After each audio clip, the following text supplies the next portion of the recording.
Kelinglar bugun yuz tozalash haqida gaplashamiz deganlaridek, yuz tozalovchi vositalarimizdan bittasi bu rozali nabor. Ya'ni sizlarga hozir aytib bermoqchiman, buni qanaqa qilib yuz tozalash kerak. Birinchi, har kuni bemalol ishlatishingiz mumkin. Rozada mana bunaqa o'zini spesialniy gelli umvanasi bor. Ertalab turib yuzinglarni yuvib olasiz. Shunaqa o'zi gelli, bundoq yuvganingizda yuzinglarni mayin qilib qo'yadi. Buni yuvib olasizlar. Yuvganingizdan keyin makiyaj qilgan kuningizda mana michilarni qilardi.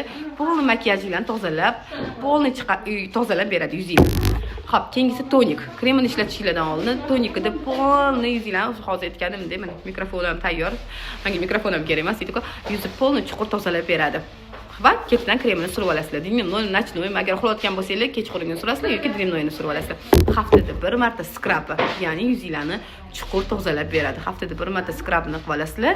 Ketidan tonikda artib turib kremini surib olsanglar, yuzinglar tiniq, mayda ajinlar ketgan va xo'jinli bo'ladi. Mana shunaqa naborlarni albatta o'zingizlarga